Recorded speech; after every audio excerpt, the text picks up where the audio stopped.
மக்களவை தேர்தல் நடத்தை விதிகள் எதிரொலியாக திருப்பூரில் பின்னலாடை உற்பத்திக்கு அடுத்தபடியாக விளங்கும் எவர் சில்வர் பித்தளை பாத்திர தயாரிப்பு தொழில் முடங்கும் நிலைக்கு தள்ளப்பட்டுள்ளது.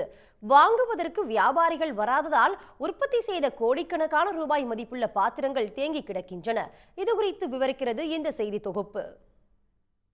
திருப்பூரில் பின்னலாடை தொழிலுக்கு அடுத்தபடியாக எவர் சில்வர் மற்றும் பித்தளை பாத்திரங்கள் தயாரிப்பு தொழில் முக்கிய இடம் பிடித்துள்ளது. அனுப்பர்பாளையம், ஆத்துப்பாளையம், தண்ணீர் பந்தல், அம்மாபாளையம் சுற்றுவட்டாரத்தில் அதிக அளவில் பாத்திர தயாரிப்பு பட்டறைகள் செயல்படுகின்றன. இங்கு எவர் சில்வர், பித்தளை, காப்பர் ஆகிய உலோகங்களை கொண்டு அண்டா, இட்லி பாத்திரம், பொங்கல் பானை, அரிக்கன்சட்டி போன்ற வீட்டு உபயோக பாத்திரங்கள் தயார் செய்யப்படுகின்றன. இவை தமிழ்நாடு மட்டுமின்றி கேரளா, ஆந்திரா, கர்நாடகா உள்ளிட்ட வெளி மாநிலங்களுக்கும் பெருமளவில் விற்பனைக்கு அனுப்பப்படுகின்றன.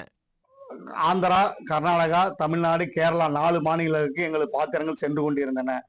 எலெக்ஷனை முன்னிட்டு இப்போ நடைபெற்ற தேர்தலை முன்னிட்டு எங்கள் பாத்திர உற்பத்தியில் வெளி மாநிலங்கள் செல்லாத காரணம் பாத்திர தொழிலாளர்கள் கடுமையான முறையில் வேலை வாய்ப்பை இழந்துள்ளனர். இந்த நிலைமை மாறும் என்று நாங்கள் தொழிலாளர்கள் காத்து கொண்டிருக்கிறோம். கூடிய வரையில் நிலைமை மாற வேண்டும் என்று எதிர்பார்க்கின்றோம். அனுப்பர்பாளையம் சுற்றுவட்டாரத்தில் 1000க்கும் அதிகமான பாத்திர உற்பத்தி பட்டறைகள் செயல்பட்டு வந்த நிலையில் தற்போது அவை 300க்கும் குறைவாக சென்றுவிட்டன. ஜிஎஸ்டி வரி விதிப்பு, மூலப்பொருட்கள் விலையேற்றம் ஆகிய காரணத்தால் பாத்திர தயாரிப்பு தொழில் நலிவடைந்துவிட்டது. இந்த நிலையில் மக்களவைத் தேர்தல் எதிரொலியாக வெளிமாநில வியாபாரிகள் பாத்திரங்களை வாங்க திருப்பூர் வருவது மிகவும் குறைந்துவிட்டது. இதனால் உற்பத்தி செய்த கோடிக்கணக்கான ரூபாய் மதிப்புள்ள பாத்திரங்கள் தேங்கி கிடப்பதாக பாத்திர உற்பத்தியாளர்கள் கவலை தெரிவிக்கின்றனர். இந்த மார்ச் 17 தேர்தல் அறிவித்ததிலிருந்து தேர்தல் விதிமுறையினால ஒரு 3 மாத காலமா எந்த ஒரு மாநிலத்துக்கும் சரக்கு போகாம தேக்க நிலையா இருக்குது. கிட்டத்தட்ட கோடிக்கணக்கான ரூபாய்க்கு எங்க அனுப்புறால ரொம்ப லாஸ்ல போயிட்டு இருக்குது. இந்த தேர்தல் விதிமுறை இப்ப தமிழ்நாடு தேர்தல்னா தமிழ்நாடுல தேர்தல் அறிவிச்சு அதை எடுத்துட்டாங்கன்னா எங்களுக்கு ரொம்ப சௌகரியமா இருக்கு. ஒரு 3 மாதம் வேலை இழப்பு, தொழிலாளருக்கு பயங்கரமான வேலை இழப்பு.